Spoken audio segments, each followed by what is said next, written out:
ہم نے اپنی لاسٹ کلاس میں غسل کے حوالے سے باتیں پڑھی تھیں کہ غسل کیسے کہتے ہیں اور وہ کون سی اشیاء ہیں جن سے غسل واجب ہو جاتا ہے۔ اور ہم نے دیکھا تھا کہ غسل کب واجب ہوتا ہے، جب منی خارج ہوتی ہے یا احتلام ہو جائے یا پھر حیض و نفاس کے بعد جو ہے غسل فرض ہو جاتا ہے۔ آج ہم دیکھیں گے غسل کے فرائض کیا ہیں۔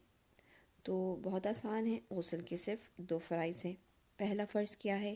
نیت کا ہونا، اور نیت کہاں کی جاتی ہے؟ دل میں۔ دوسرا فرض کیا ہے کہ پورے جسم پر پانی کا بہانا غسل میں فرض ہے۔ اب ہم غسل کی مسنون طریقہ دیکھیں گے، یعنی وہ طریقہ جس طرح رسول اکرم صلی اللہ علیہ وسلم غسل کیا کرتے تھے۔ تو ہم حدیث دیکھتے ہیں۔ میمونہ رضی اللہ عنہا نے کہا کہ میں نے نبی کریم صلی اللہ علیہ وسلم کے لیے غسل کا پانی رکھا تو آپ صلی اللہ علیہ وسلم نے پہلے پانی اپنے ہاتھوں پر گرا کر انہیں 2 یا 3 بار دھویا، پھر اپنے داہنے ہاتھ سے یعنی رائٹ ہینڈ سے بائیں پر یعنی لیفٹ ہینڈ پر گرا کر اپنی شرمگاہوں کو دھویا، پھر ہاتھوں کو زمین پر رگڑا، پھر کلی کی اور ناک میں پانی ڈالا، پھر اپنے چہرے اور ہاتھوں کو دھویا، پھر اپنے سر کو 3 مرتبہ دھویا، پھر اپنے سارے بدن پر پانی بہایا، پھر آپ اپنی غسل کی جگہ سے الگ ہو گئے، پھر اپنے قدموں کو دھویا۔ اسے بخاری نے روایت کیا ہے۔ ایک اور حدیث آپ کے سامنے پڑھتی ہوں۔ ایک انصاریہ عورت نبی کریم صلی اللہ علیہ وسلم سے پوچھتی ہے کہ میں حیض کا غسل کیسے کروں؟ تو آپ صلی اللہ علیہ وسلم نے فرمایا کہ مشک میں بسا ہوا کپڑا لے، اس سے پاکی حاصل کر۔ اس نے پوچھا کہ اس سے کس طرح پاکی حاصل کروں؟ آپ صلی اللہ علیہ وسلم نے فرمایا تطہری بہا، اس سے پاکی حاصل کرو۔ اس نے دوبارہ پوچھا کہ کس طرح؟ آپ صلی اللہ علیہ وسلم نے فرمایا سبحان اللہ تطہری، سبحان اللہ، پاکی حاصل کرو۔ پھر میں یعنی عائشہ رضی اللہ عنہا نے اسے اپنی طرف کھینچ لیا اور کہا کہ اسے خون لگی ہوئی جگہوں پر پھیر لیا کرو۔ ان احادیث کو سامنے رکھتے ہوئے ہمیں یہ پتہ چلتا ہے کہ غسل کا طریقہ کیا ہے۔ سب سے پہلے تو یہ کہ بسم اللہ پڑھنا چاہیے، اور بسم اللہ کہاں پڑھیں گے؟ دل میں پڑھیں گے۔ دوسری بات یہ کہ جہاں گندگی لگی ہو یعنی جہاں خون لگا ہو اس کو صاف کرنا ہے۔ اور کیسے صاف کرنا ہے؟ اگر خوشبودار کپڑا موجود ہو یا ہمارے پاس جیسے صابن وغیرہ اس میں بھی خوشبو ہوتی ہے تو اس کے ذریعے بھی ہم شرمگاہ کو صاف کر سکتے ہیں۔ تیسری چیز کیا کرنی ہے کہ دونوں ہاتھوں کو دھونا ہے، اور یعنی ہتھیلیوں تک، پھر وضو کرنا ہے، پھر سر پر 3 دفعہ پانی ڈالنا ہے۔ ایسے پانی ڈالنا ہے کہ سر کے بالوں کا خلال کرنا ہے تاکہ پانی بالوں کی جڑوں تک پہنچ جائے۔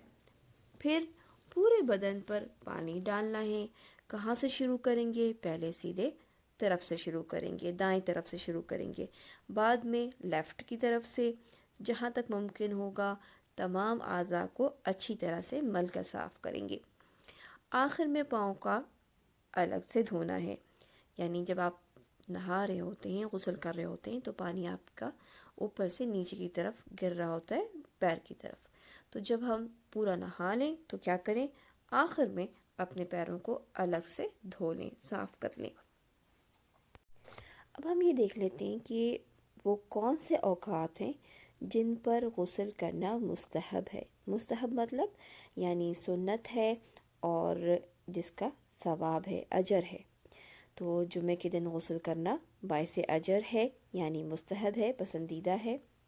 اسی طرح احرام باندھنے سے پہلے غسل کرنا، میت کو غسل دینے کے بعد غسل کرنا، عیدین کا غسل کرنا یعنی عید کی نماز کے لیے غسل کرنا، مجنون جب اس کی مجنونیت ختم ہو جائے تو غسل کرنا، جب مکے میں داخل ہوں اس وقت غسل کرنا، نماز کسوف یا نماز استسقاء کے لیے غسل کرنا، اور ایسی عورت جو مستحاضہ ہو وہ ہر نماز کے لیے غسل کرے تو اس کا غسل کرنا مستحب ہے۔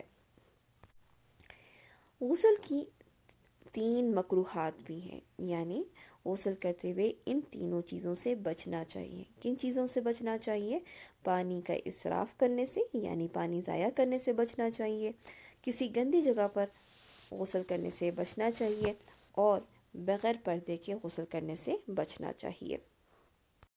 الحمدللہ ہم نے غسل کے حوالے سے اپنا چیپٹر کمپلیٹ کر لیا، لیکن اب ضرورت ہے کہ ہم کچھ حیض کے حوالے سے بات کر لیں کہ حیض کے وقت کیا کیا ایسے کام ہیں جو ہم کر سکتے ہیں، اور ایسے کون سے کام ہیں جو حیض کے وقت نہیں کیا جا سکتا۔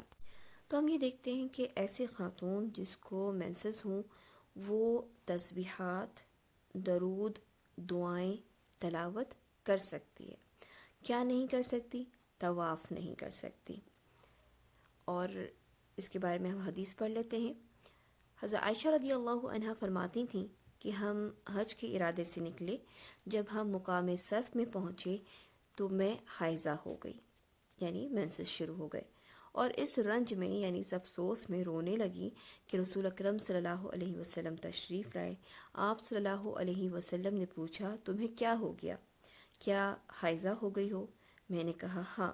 آپ صلی اللہ علیہ وسلم نے فرمایا یہ ایک ایسی چیز ہے جس کو اللہ تعالیٰ نے آدم کی بیٹیوں کے لیے لکھ دیا ہے، اس لیے تم بھی حج کے افعال پورے کرو، البتہ بیت اللہ کا طواف نہ کرنا۔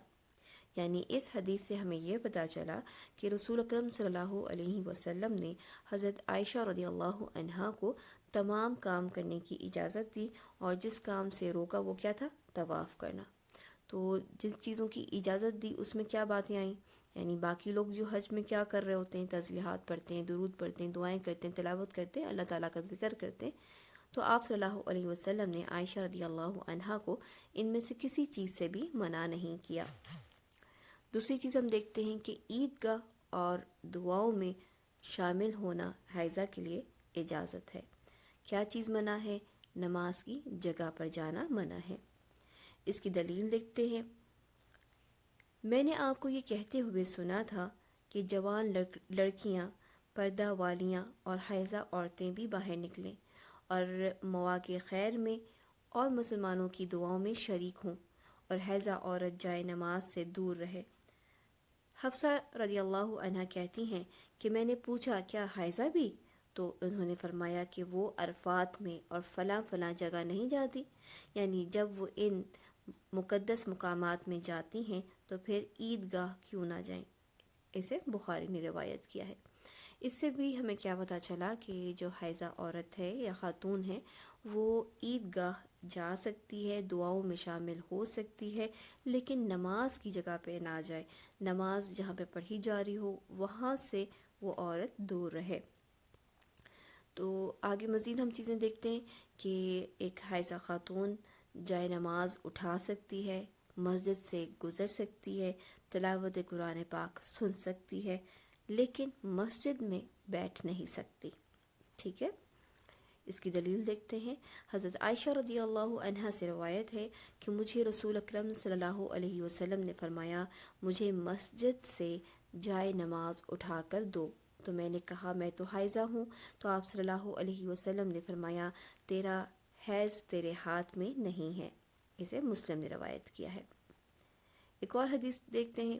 عائشہ رضی اللہ عنہا نے بیان کیا کہ نبی کریم صلی اللہ علیہ وسلم میری گود میں سر رکھ کر قرآن مجید پڑھتے، حالانکہ میں اس وقت حیض سے ہوتی تھی۔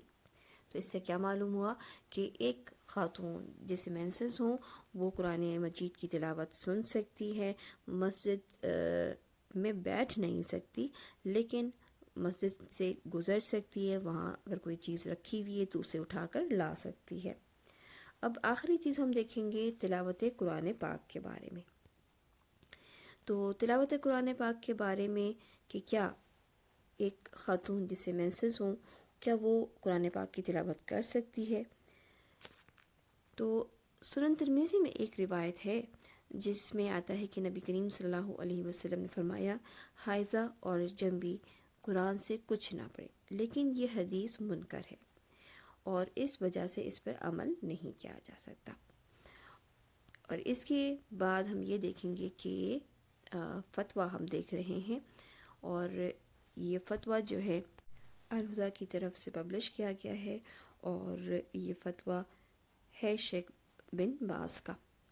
اور اس سے ہمیں پتہ چلتا ہے کہ حیض اور نفاس والی عورت مناسک حج سے متعلق لکھی گئی کتابوں میں موجود دعائیں پڑھ سکتی ہے، بلکہ صحیح قول کے مطابق قرآن بھی پڑھ سکتی ہے، اس لیے کہ کوئی ایسا صحیح اور صریح نص موجود نہیں ہے جو حیض و نفاس والی عورت کو قرآن پڑھنے سے روک رہا ہو۔